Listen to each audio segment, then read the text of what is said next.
Stop the hammering. Stop the hammering out there. Who's got a hammer? Where is it? Where's the hammer? Is it on the... Go up on the other floor. Somebody go up there and stop the hammering. Stop the hammering. Sorry, Larry. That was me. See you when I get home.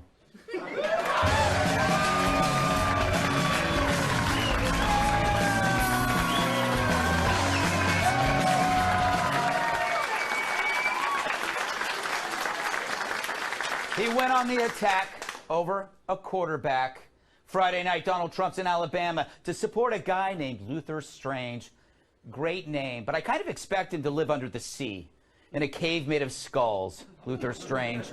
But one thing we learned about Luther, he's not small. Big Luther Strange. So, Luther, that's why I call him Big Luther. Everyone's now calling him Big Luther. I said, that is the tallest human being I've ever seen. A guy's 7 feet tall. What are you going to do? Call him? I can never call him Little Luther, right? Big Luther. We call him now Big Luther. Did people call you Big Luther before you met Trump? I don't know, but I think Donald likes big guys. But it was more than just his height. Trump likes Strange because he didn't have to meet his family. Do I have to have dinner with your family? Do I have to have dinner with you and your wife? No, sir, you don't have to have anything. Mr. President, you have my total support. I kind of like that honesty. He even tells you how to get a bill passed. You know, they like to say, well, Mr. Trump, President Trump, sat in the Oval Office and didn't. I'm on the phone screaming at people all day long for weeks. Now, you don't normally hear that from politicians. Trump's kind of like the plumber who tells you why the toilet keeps clogging. You want transparency? He told them all right then and there that he didn't even want to be there. The last thing I want to do is be involved in a primary, okay?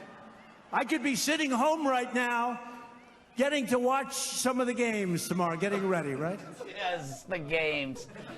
The games. Then came the part where every liberal loses their Wouldn't you love to see one of these NFL owners, when somebody disrespects our flag, to say, get that son of a bitch off the field right now, out, he's fired. He's fired!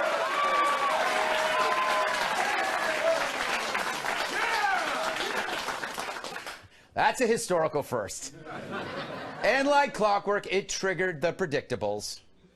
Calling out NFL players, and now today calling out Steph Curry, one of the most popular athletes on the planet. Yeah, who I'm sure is just devastated that he doesn't get to hang out with Donald Trump. All right, enough. If ESPN sportscasters can talk politics, why can't a president talk sports? And before you accuse Trump of politicizing sports, it wasn't Trump who introduced an attention-seeking protest into the NFL or wore socks with pigs dressed like cops on them. Who politicized the game? It wasn't Trump. Try the media and their obsession with identity politics, who elevated a dim quarterback into their millionaire martyr. If anything, Trump's the least political creature on earth. Unlike the sports hacks and callow media, Trump doesn't read anyone's minds. He responds to actions. But he does hate those penalties. Because, you know, today, if you hit too hard, right? They hit too hard, 15 yards, throw him out of the game. Boom, 15 yards. The referee gets on television. His wife is sitting at home. She's so proud of him. They're ruining the game. So there it is. Your 71-year-old dad is president. At any moment, he could start complaining about the Frisbee that landed in his yard. Speaking of critics, he couldn't leave out CNN, one of the classics in his album of greatest hits. Like CNN has a red light on, and then I start saying it's fake news, and you see that light go off so fast. If there's an empty seat, they'll show that empty seat. Two people, they got up, they went to the bathroom. That's his free bird. In North Korea, that's his stairway to heaven. Sorry, Rocket Man. By the way, Rocket Man should have been handled a long time ago. Little Rocket Man. Maybe something gets worked out, and maybe it doesn't. But I can tell you one thing, you are protected. So after decades... Wow, crowd. After decades of North Korea talking trash to us, Trump returns fire and fury. And it's working. China's getting it. So is the UN. Who knew you could be scary and reasonable? Not some in the media who actually take North Korea's side, the side of a murderous madman with sex slaves in prison camps. Meanwhile, Trump's message to the world is simple.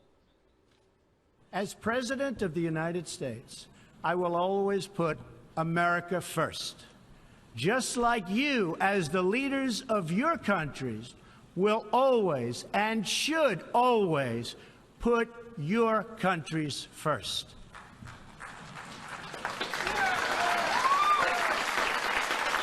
It's a pendulum swing from the academic to the acerbic. Obama's teacher's lounge now erased by the blunt language of the construction site. And it's not about I, it's about we. So congrats, America. Trump gives us two for the price of one, a president and a performer, a Republican and a Rickles.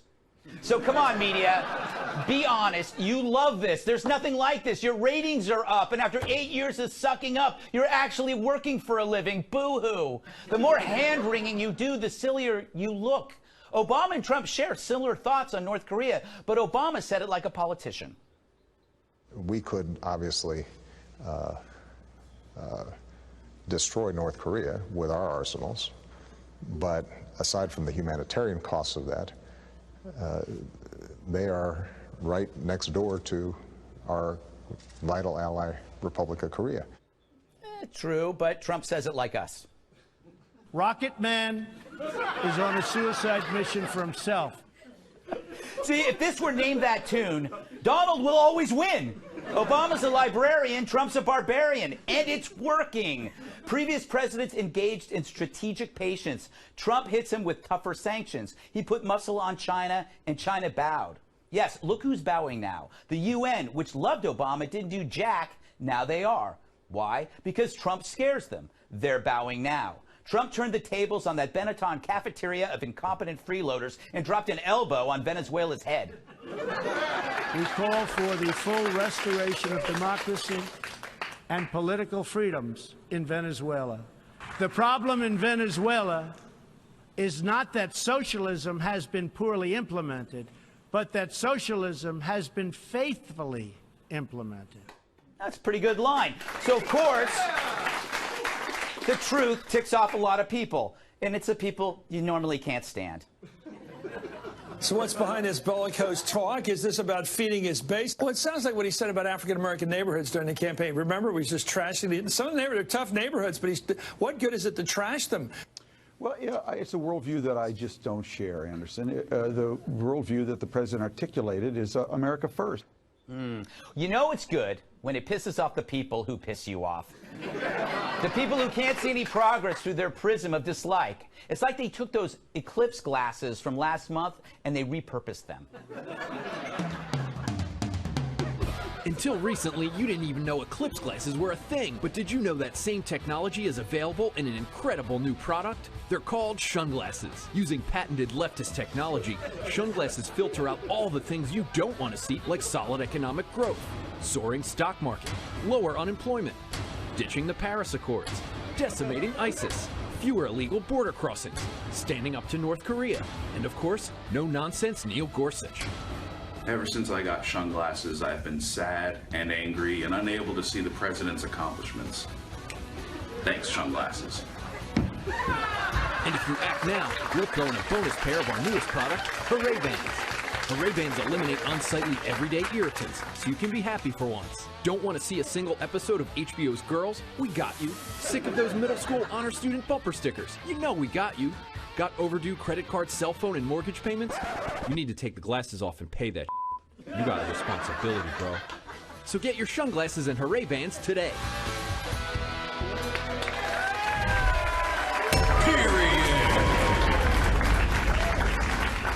Let's welcome tonight's guests. What's sharp and funny and long all over? Executive producer of Kevin Can Wait, Rob Long. He's also the author of Big League, Donald Trump in verse. She's so sharp balloons have restraining orders against her. Staff writer at the Federalist, Payton. She thought Rosemary's Baby was a comedy. National Review reporter Katherine Timpf. And the pyramids are his golf tees. Former bodyguard and massive sidekick, Tyrus. All right. Rob, we got a lot to cover here. What did you make of his speech on Friday? The UN speech. No, the speech. I'm sorry, the rally in Alabama. The rally in Alabama. Well, this is where he goes when he feels like he might be a little bit in trouble. He had a couple of bad weeks. It's kind of a good thing. He likes that stuff.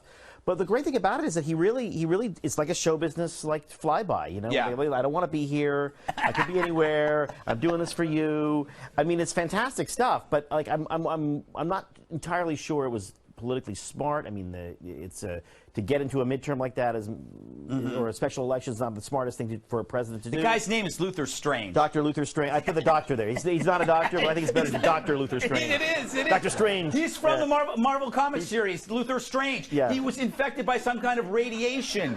He was what was he? Was he a veterinarian? He was a vet tech. He was bitten by a radioactive rabbit. Right. Dr. Luther Strange. Right. Right? Bree, you seem like you're scared right now. Okay, my favorite part of that whole rally was when he was like, oh, I may have made a mistake by endorsing Luther. And then was like, oh, but whatever, I did it anyway. Like, I'm too far, I can't give up now. And I think that this is honestly kind of a feature more than a bug in that we're always privy to his inner monologue all the time, right? And then the members of the media spend hours and hours and days parsing what he really meant when we know exactly what he meant, and he said it. Tyrus, I feel like when he's talking to me that he's actually in my living room, and that he's like, and he does not change. So when he was talking about Colin Kaepernick, it's like that he was like, that's what he would say, and that's what even if you disagree with him, it's like, well, he could. It's kind of refreshing, right? No. Here's the thing. Whenever he has a speech in that setting, I'm just expecting, because there's no teleprompter and there's no going, Mr. Trump, no, Mr. Trump, no. It's him on the mic, and it's night at the Improv, and he's just whatever hits him, whatever, he's looking at the crowd. Somebody had a football show. Okay, football. Maybe not. Calm sons bitches. Probably not a good move. And when the issue was the refs get it bad enough. Yeah. They don't make the rule changes, bruh. So don't put it on the refs. And the concussion thing is kind of a big deal right now. So give the refs a break. But like he has those things, and I felt bad for Dr. Strange. Yes. Because the strange thing was it wasn't really about him. Like at one point, I wish he would have been, you can go now. Because he was talking to his base about his rough week, and he got his shots on, and he fired at CNN. So now CNN does a split screen when he talks. Like it's his little genre to basically, it's his living room. Yeah. It's the things that I would say in my living room without a camera, a wire, and children. So, and he's doing it on the grand stage. So that's probably why a lot of people have issues with it. I don't agree with half the stuff that he said, especially about the football stuff. I think America, one of the good things about America is we can disagree, and we can, if you want to protest, and it's not hurting anybody else, fine, whatever. I'm kind of with you, except that they also can fire you if you're doing it on the clock. That's the only thing. But I agree with you. It's like it's not like Colin Kaepernick is beating anybody up. He's not Antifa. No, he's not hurting anybody. And it kind of did happen that way. Yeah, he's taking a knee. They didn't renew his contract. Yeah, and they didn't renew his contract. So America works. I want to get Kat in here real quick. Kat, the media is kind of mad. Celebrities are kind of mad. Athletes are kind of mad. North Korea's kind of mad. Everybody's kind of mad. It's kind of a win. Yes, and I also don't believe that they're really mad. No. Was the president saying a football player is a son of a B word, a not presidential thing? Of course it was. However, all of your lives are exactly the same now as they were before he said that. Yeah, it's so true. You're not really mad. You just want to be mad. They're being performatively mad. We all have things in our real lives that are making us way more mad, right? Yes. Yeah. Well, you're right. I mean, these are silly issues to get mad about. But remember, the past 2 weeks, he's kind of doubled back on his strong immigration stance. Suddenly now maybe we won't even build a wall. And he signed a really good or really effective deal with Pelosi and Schumer. So he's got to do something, which is to go back down to Alabama and remind his supporters that he's still the same guy. Now, he's the same guy about something that doesn't matter. And when he gets to D.C., he's a little bit more of a deal maker, a little bit more of a moderate, a little bit more, frankly, of a... That's I got to go. But that point is interesting. And what do you do when you're a liberal and you thought he was Hitler before DACA, and and then he keeps DACA. How can you still think he's Hitler? It creates this cognitive dissonance. Is that the phrase? Luckily, he helps you. Yeah. He makes a speech to the UN. He goes to Alabama. Exactly. He's there for you. He's not going to. He doesn't want them to like him. All right, we got to move on because we have so much more to talk about. The North Korean minister hurled some insults and threats at President Trump on Saturday. That's next.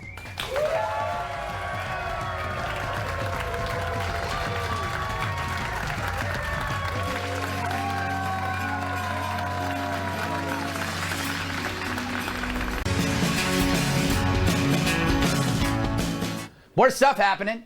North Korea's foreign minister spoke before the UN General Assembly. That's fun. Here's some of what he said.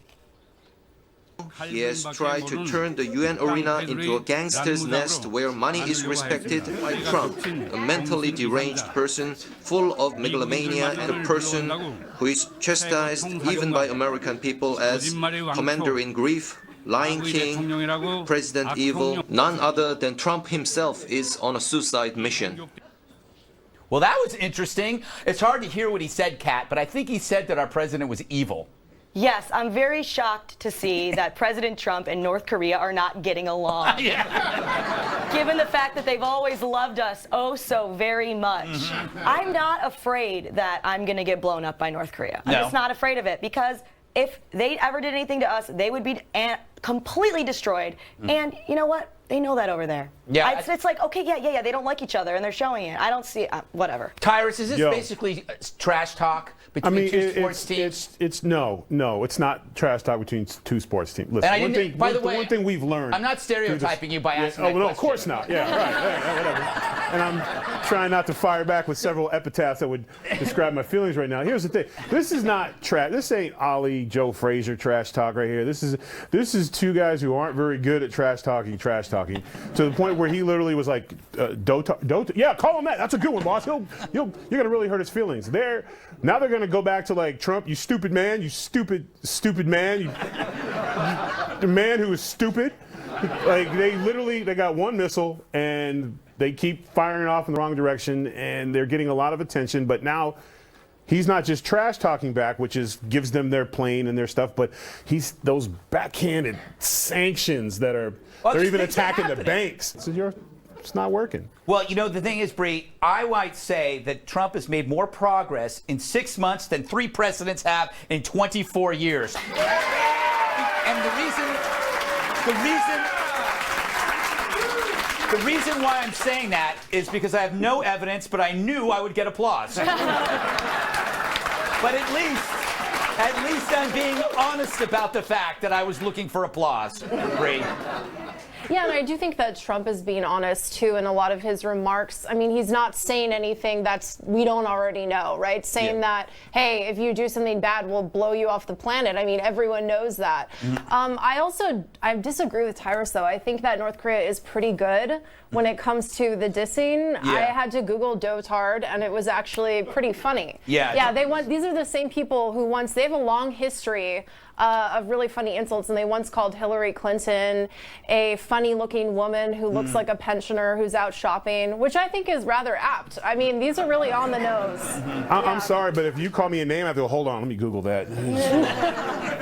Damn, that's not a good diss. Like, you should. It's interesting, though, Rob. I mean, do you think that we are actually? I feel like we are making progress. I always use this metaphor that we're boiling the water to make an egg. I don't think anybody's ever been that That's pretty clever. Good. Thank you. That's pretty good. Feel free to use it on your show. I won't be using that.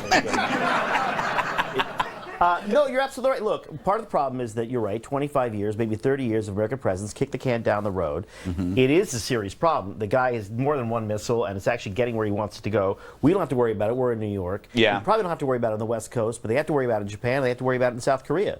But there's 23 million emaciated North Koreans right now, and they're just waiting for something to happen. The minute it happens, the minute it hits the fan somehow, they're not going to go south. They're going to go north into China. It has always been China's problem. Right. It's always been China's solution. China was always the solution. I mean, look, I'm not a fan of Donald Trump. I have never said much good about him. He is so totally right about his North Korea policy. He identified early on that it was a Chinese problem, and he's basically saying, look, either you take care of your crazy dog or I'm going to do it. And the Chinese don't want Americans to do that. And he's right to do that. He's right. I find it amazing that, like, if you go on Twitter, I saw two people. One was, I think it was Chelsea Handler, and I can't think of the other. It was a journalist who were basically saying, taking the side of North Korea. Right. And it's like, don't you realize what he's actually a homicidal maniac. Yeah. He's killed thousands of people, I believe. He's killed his own family members, but people are more likely to trust him than Trump because their delusion bubble that they're in prevents them from seeing he's doing the right thing. And it's a real, he's a very dangerous guy. I mean, I write a column for National Review. I make fun of him all the time, and I feel bad about it now because it's not funny. Yeah. I mean, there are prison camps there. It is as bad as you could imagine. Yeah. They are starving. There are prison camps. People are getting killed. This is a bad place. Yeah. And he's short and funny, and he's fat, and he wears a jumpsuit, and he's got a crazy Marty Allen haircut. Yeah. So people think that's kind of cute and funny, but this is a scary dude. Well, I just say we wait for Dennis Rodman to come and save the day. Yeah, of course. Right? It could happen. You don't know. It could happen. He was good in The Apprentice, wasn't he? I don't remember. Still to come, like a bad cold, Hillary Clinton keeps popping up. If you change the channel, we'll send you a copy of her new book. They're booing.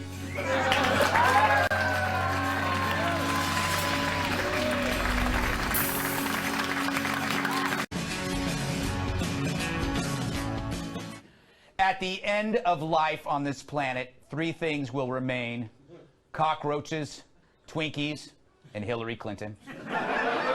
Don't boo her. Come on, no booing. We know this because she said this to Stephen Colbert. Well, you know, I am not going anywhere. It's true. She's not. Remember, if she runs again, she probably won't win. So the best thing for Hillary haters is to hope she runs again and again and again. She's the political version of a cold sore. Even when it clears up, it always returns, usually when you're about to go to Club Med. They still exist. Got to update that joke. Yes. Anyway, during her time at The Late Show, Hillary spun her wheel of blame, and it landed on Putin. He really doesn't like democracy. He thinks it's an inconvenient, messy process. And he doesn't like us. He wants to undermine how we see each other, how we respect each other. Putin undermines how we see each other? Talk about the pot calling the kettle a basket of deplorables. So here's an exit question. Is Hillary's constant non-apology tour good or bad for her party? Maybe she plans on hanging around forever till she finally wins. If so, just in case, we came up with her next campaign slogans. Hillary 2024. Elect me or I will write another book. Hillary 2028. If the pantsuit still fits, you must not quit. Hillary 2036, even more cyborg than the original. Hillary 2052, I may be 106, but I still got it. Hillary 2060, I drank unicorn blood and will live forever. Worship me, mortals. Hillary 2100, Lord, please don't let me lose to Eric Trump IV. All right. Bree, do you think Hillary should go away or stay? I think she's healthy for the Republican Party. I think you're definitely right. And I think she's also, she's like the pesky mother-in-law that's never really going to go away, even after you get divorced. Yes. You're still hanging around, and you're like, I don't know why you're here. We, signed some papers that says you have to go. Yes. And I also think my favorite thing that Hillary Clinton has done post-election is the media critic Hillary Clinton, because her criticisms have been honestly so spot on. Mm-hmm. I mean, all of the polling that said she was going to have it in the bag led her to believe that she had Wisconsin locked up and she didn't campaign there. Yeah. And then I think also all the pantsuit think pieces played a vital role in a lot of people deciding to vote for Donald Trump, so that way they never have to read another pantsuit think piece. That's true. Yeah.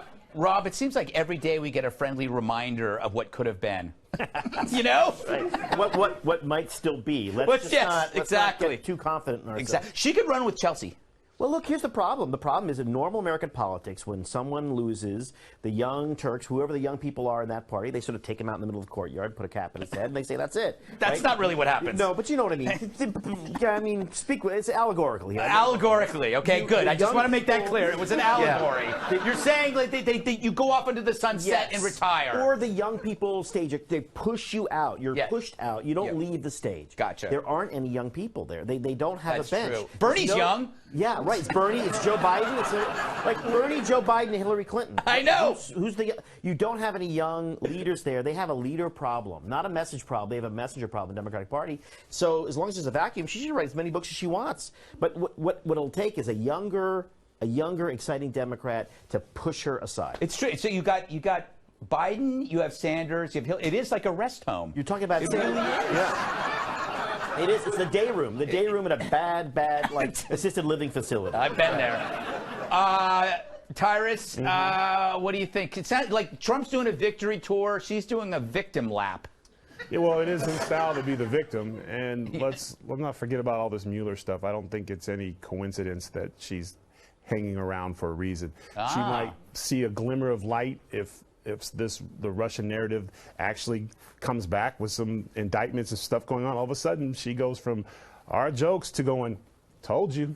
And so that's probably the reason why she's hanging around with the last bit of her advisors are probably like, hey, let's wait and see what happens before we take things off the other. So, where the rest of us are like, go away. But like, it's basically, there's 1% of a chance that maybe it comes back that something was up, and then she'll have her forum, and then she'll be the real victim. Yeah. And reminds me of a guy, it's like a freshman in college who came back to the parking lot of his high school to see if his ex would take him back. Every day, would just hang out in that parking lot, Kat. Never happened. Is that my question? Yes, that is your question. Or did I just lose myself in a memory? I mean, it's an uncomfortable truth, but that's what she's doing. She's hanging around because she's hanging around in the parking lot. She doesn't have to go away, right? She Yeah. has all these things she can do. Why is she going the route of having people pay her to whine at them? Yes. She has all this privilege, all this power, all this money, and that's what you choose? How about you think about some answers for your party if you really care about them? Or if you don't, buy a boat and get drunk on it all day. Either one. Pick one of those. That's true. She's not helping the party. She's helping herself, and that's wrong, America. You can cut that bit out and put it on your wall. Coming up, he made the worst ad of all time, the video that'll make you laugh, cry, and puke all at once.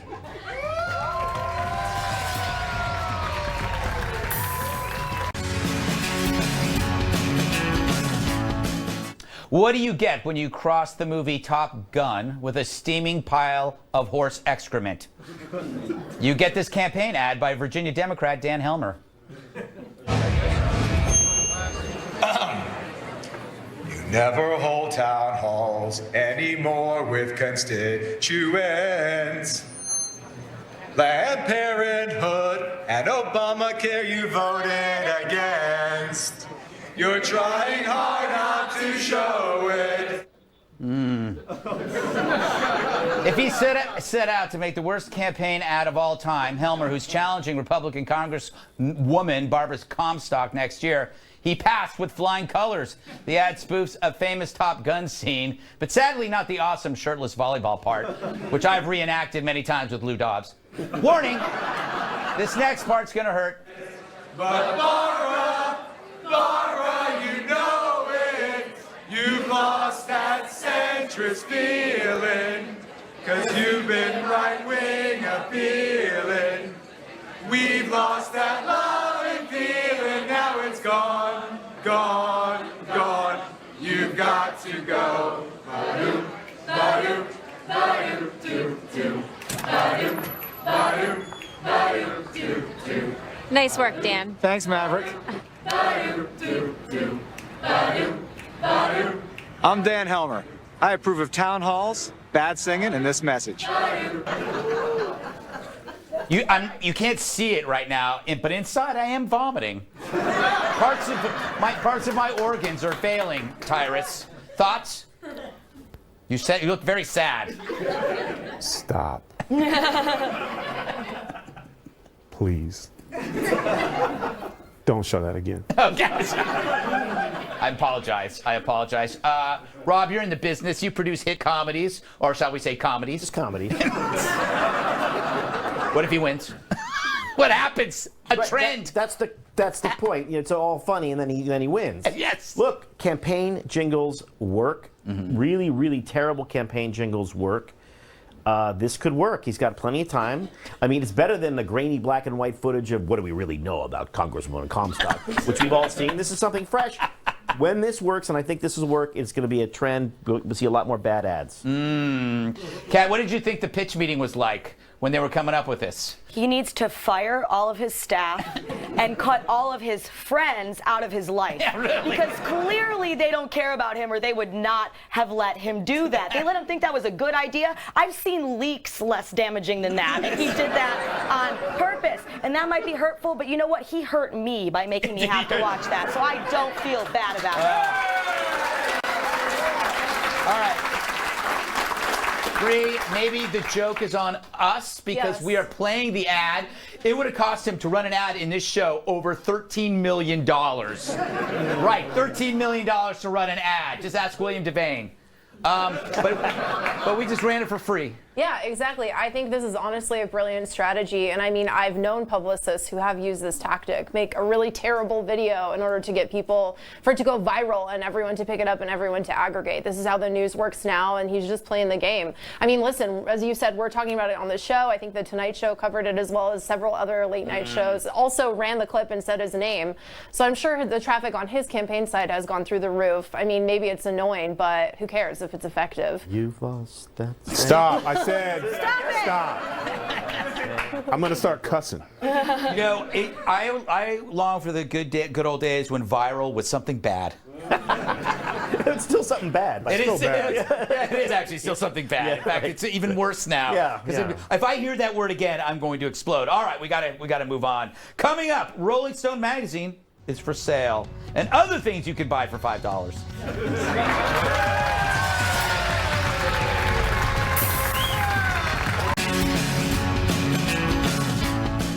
It was once an awesome mag, but now a hobo's snot rag. It rhymed. It's true. You can own Rolling Stone. Founder Jan Wenner, the J is silent, like his readers, has put his controlling stake in the 50-year-old magazine up for sale. But prospective buyers are disappearing faster than a pie at Michael Moore's house. Probably because the brand is now synonymous with editorial decisions. Remember 3 years ago, they published a since discredited and retracted story of a rape at the University of Virginia? 3 lawsuits followed, costing them millions. The year before that, they put the Boston bomber on the cover like it was an issue of Tiger Beat. We're not going to show it because screw him. And then there's Rolling Stone's identity problem. Recent covers range from political, Rachel Maddow, Justin Trudeau, to these very, very old people I can't recognize, to these attractive nobodies, Jared Leto and Harry Styles. Both of those hang over my bed. The pictures. Bottom line, Rolling Stone is a losing purchase. A better investment, a goalie cat. Ele Tafarel. Vai partir Cocu. Na perna esquerda. Ele Tafarel!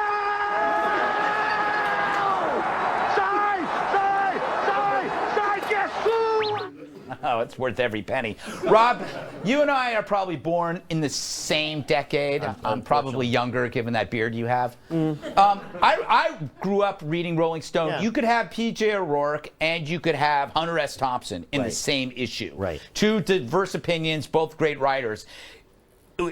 Have you seen it lately? Yeah, look, the problem is a great magazine is supposed to be surprising, right? Yeah. It's supposed to surprise you on every page. That one you could predict page to page to page. You knew exactly what they're going to say. You knew exactly what positions they were going to take. You knew everything. You didn't have to read it. It was really just an exercise in sort of kabuki theater to even print it in the first place. Yeah, So, I don't know, Bree. I don't know who reads it now. I mean, what kind of enjoyment or pleasure do you get out of a lecture on paper? And it's all these things that New York editors think is important and valuable, but not actual.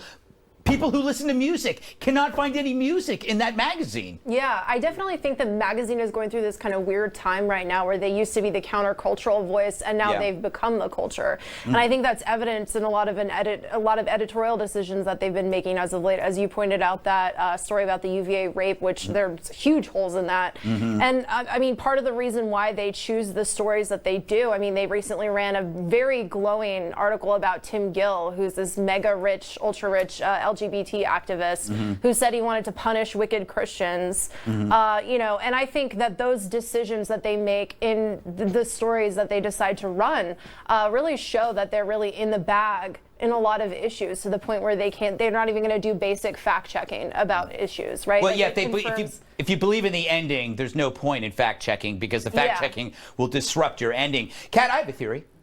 Rolling Stone is proof that wherever identity politics goes, the product suffers. We're seeing examples from the NFL to ESPN, the Democratic Party, the Emmys, college campuses, magazines like Rolling Stone, and even in New Republic, which was once a good, moderate, liberal magazine. Every time identity politics shows up somewhere, the thing rots from within. Yeah, it's almost as if average Americans aren't interested in that issue. Yes. Every single thing I've heard about Rolling Stone within recent years is that they messed something up real bad. Yeah. So I feel like that's not a good sign. I love how when he was announcing he was selling it, he said, I love my job, I enjoy it, but I'm selling it. No, no, no. If you love something, you do not let it go. I don't care what the memes on the internet tell you. You got to keep it. He doesn't love it. You know, Sting would disagree. And I do everything Sting says, Tyrus. Everything. You really should probably not do that. Really? Really? I'm going to have to give you the nay-no on that. The nay-no? Did you ever read Rolling Stone? How much do you think it would go for? I'm stuck in this world. I don't get it, because I'll turn on MTV and not see music videos. I'll watch ESPN, not hear about sports. You want to open a thing of Rolling Stone, it's the Canadian Prime. I don't get it. It's supposed to be about music. Yeah. So if I want to learn about Eminem CD, I'm supposed to open up Rolling Stone, but it's just not. What happens is he's obviously trying to sell it because it's done. Plus, publishing is different now. You don't really need to wait every 30 days get your subscription to the magazine. You already know on the internet by looking it up. So times have changed, and the fact that it's become just an opinion bag, there's no riveting articles anymore. There's no writing anymore. It's all opinions. There's no facts, and there's still it's Rolling Stone, so I'm always looking for Mick Jagger, because if you tell me box of chocolates, where's the chocolates? Why is there tax in here? You know what? I love this magazine. I had, when the Clash was on the cover, it was such a big deal. I cut it out, I put it on my wall. It was like such a big deal, because that was your identity. You identified through music and not through pigment or different belief systems or whatever. It was you identified through your band when you were young, and that meant a lot to see that. And they just let that go, and they screwed their readers. And I would buy it, but I already have a job. So sorry, America. I'm not saving Rolling Stone. Don't go anywhere. Final thoughts next.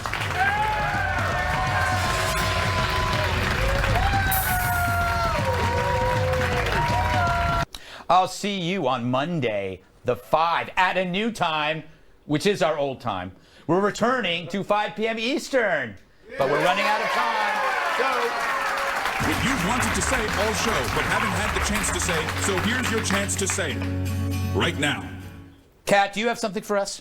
Yes. Greg, you were right about the UN. Thank you. Nobody really likes it when they're in town. I actually went out and asked people, and you were right. Take a look.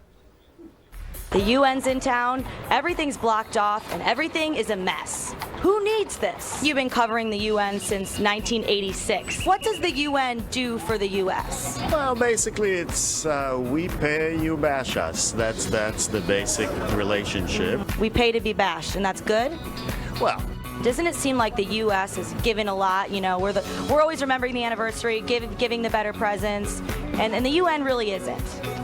Yeah, we're kind of like that rich stepdad supporting the family. I've dated a lot of guys where I pay for everything and they just sit around eating sandwiches, and I don't want that for the country.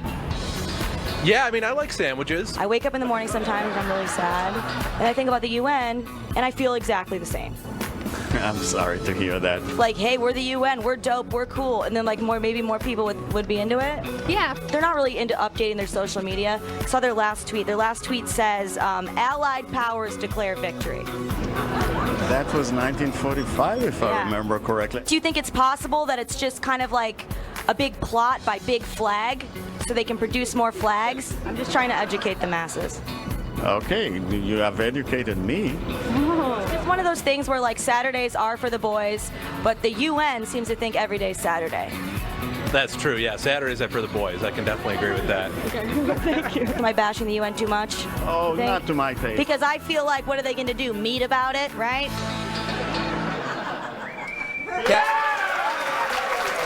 Okay, thanks to Rob Long, Bree Payton, Katherine, Tyrus, our studio audience. I'm Greg Gutfeld. I love you, America.